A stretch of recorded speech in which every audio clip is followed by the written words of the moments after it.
Do you actually know what your cat is trying to tell you when they steal your seat the second you stand up? You get up for a glass of water, come back 30 seconds later, and there they are, curled into the warm indent your body just left, looking at you like you're the intruder in your own home. Yes, it's cute. Yes, they probably like the warmth. But behind that smug little sit-down, there's something most cat owners completely miss. A message written in chemistry, instinct, and thousands of years of survival code that your cat is broadcasting every single time they claim your spot. And if you don't understand what they're really saying, you might be ignoring the deepest form of trust your cat knows how to give. 1. Your cat is running a chemical operation on your furniture. Most people look at a cat sitting in their chair and think, oh, they like the warm spot. And sure, that's part of it. But what's actually happening is far more sophisticated than comfort seeking. Your cat is conducting a pheromone transfer operation, and your seat is ground zero. Cats possess 5 distinct clusters of facial scent glands on their temples, cheeks, chin, lips, and the base of their tail. Each cluster secretes different pheromone fractions. When your cat presses into your seat, they're depositing what researchers call F3 pheromones, which signal territorial familiarity, and F4 pheromones, which are exclusively used for social affiliation. That's key. F4 is the same chemical signature cats in feral colonies use when they rub along each other's flanks to build what scientists call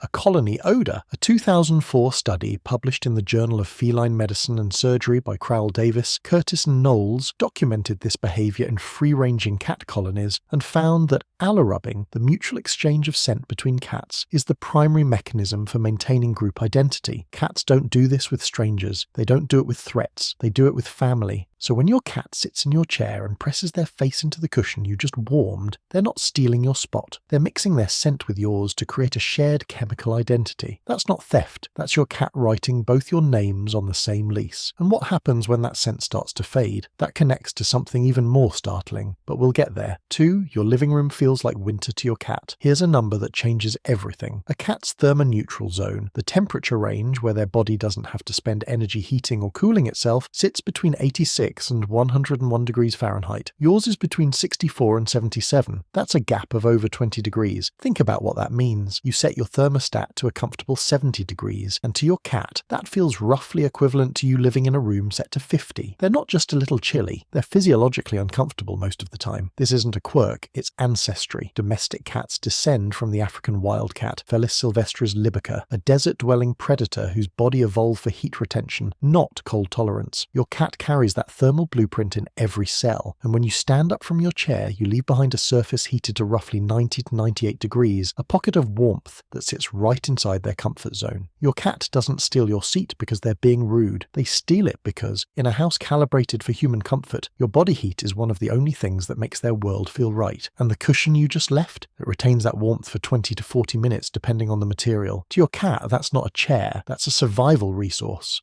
3. Science killed the dominance myth. Let's address the biggest misconception head on. A lot of people, including some outdated pet advice columns, will tell you that when your cat takes your seat, they're asserting dominance, claiming the alpha position, putting you in your place. That's wrong, and we have the data to prove it. Crowell Davis and colleagues demonstrated in their 2004 research that domestic cats simply do not form dominance hierarchies. Unlike wolves or certain primates, cats lack ritualized submissive signals. There's no feline equivalent of rolling over to show your belly in submission.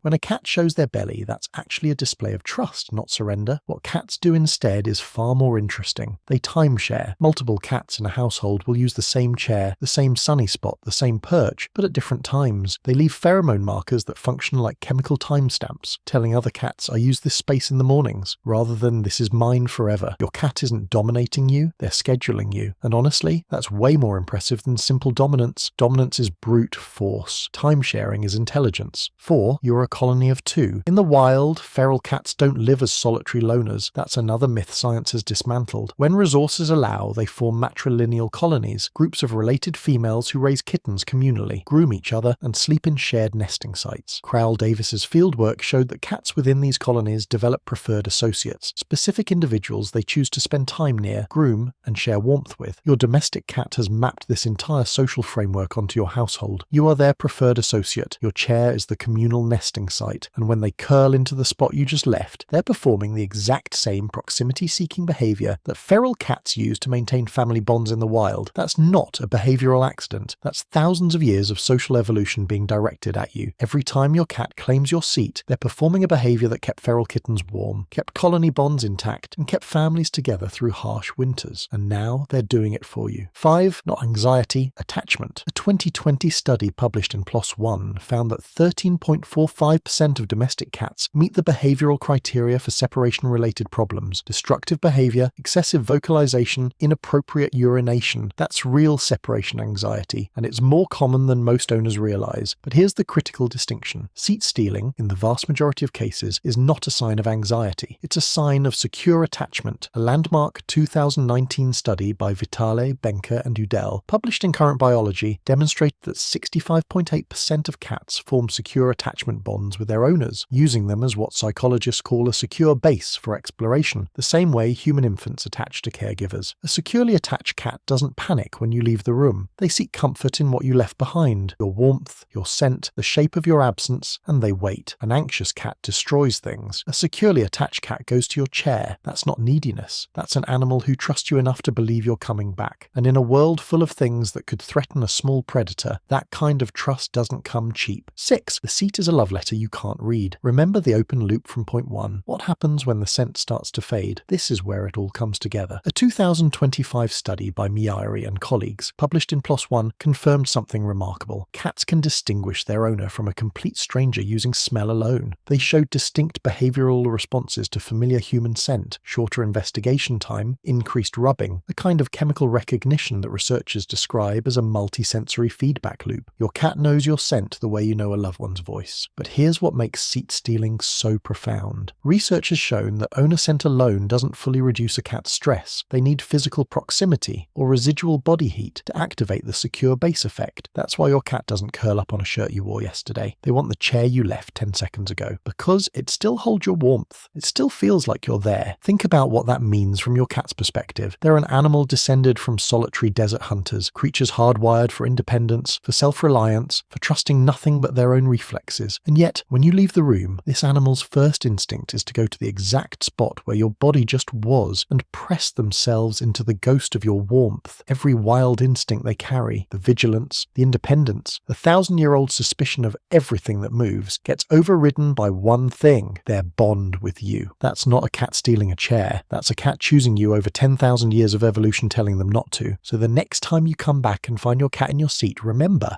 they didn't take your spot. They went looking for you in the only place that still felt like you were there. That's not theft. That's the closest thing a cat knows to saying I love you.